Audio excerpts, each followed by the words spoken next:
Dil çıxartma. Buranı da açaq. Getdik. Bu qədər dostlar. Hər kəs salam dostlar. Mən Əliko. Bu gün Mr. Meat oynayacaq dostlar. Dostlar oyunu kesməmişdən əvvəl videomu bəyən atmağı və kanalıma abunə olmayı unutmayın. Başlayaq. Bəli, gəldi dostlar. Bir dəqiqə oyunun səsini biraz alım. Buradakı şəkildəki qızı xilas edəcəyik.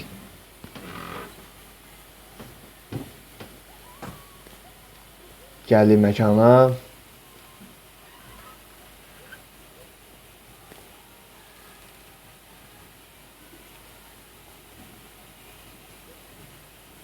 Bir dənə buranı bırax. Buralara baxacam. Buralarda heç zat yoxdur. Yəni mən burada gördü.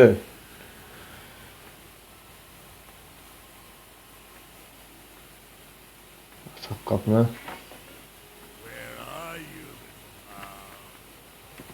Buralara baxacam. Burada çəkiş var. Bu nədir? Bu lazımlı əşyalar da var burada. Gəl bunu tutum. Burada gizlənmə yeri var.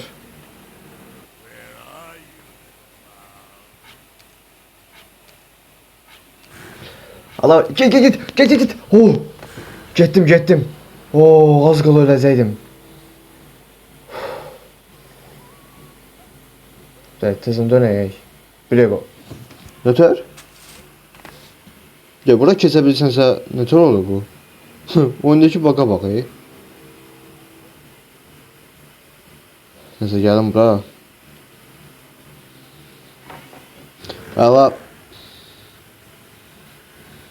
sıraktan bunu bayılacağım iyi.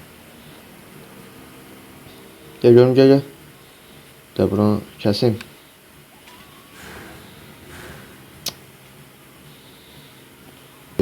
Buradan kesək. Silahı dolduracağım. Bayıldım 120 saniyelik. Geç de. Dil çıxartma. Burada heç bir şey yoktu. Ya buradan aça bilmirəm. Neyse burada da baxmayacağım. Burada yaşıl açar var. Açdım buranı. Bu mərmisini təzən dolduram dostlar. Gelib donuzu bayılacağım. Donuzu tapım. Oradadır.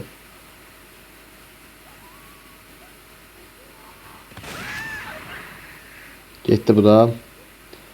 Bunu da götürün. Bu lazımlı bir şeydi. Mavi açarı götürəcəm bunun sayəsində. Bağla qapı bağladım. Açsam buranı. Bunu götürürəm.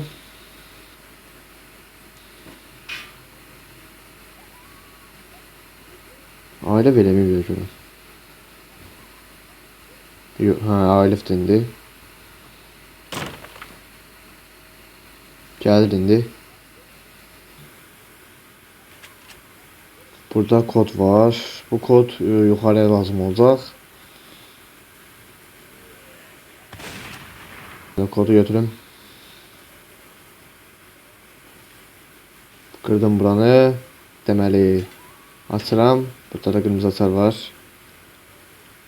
Hazır. Qızı xilas edə bilərik.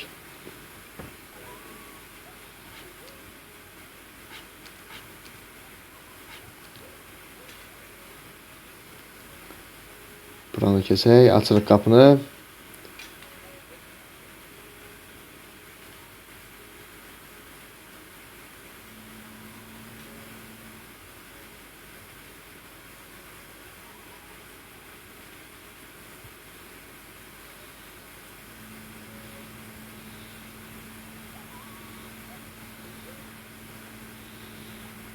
Bunu götürün birdən gəlib eləyər.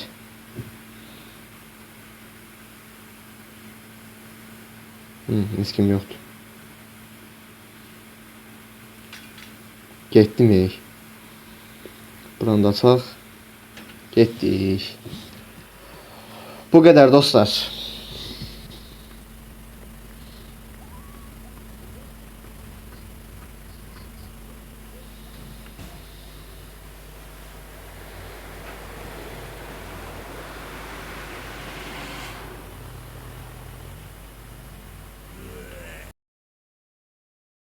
Dostlar video bura qədərdir. Sağ olun, salamat qalın.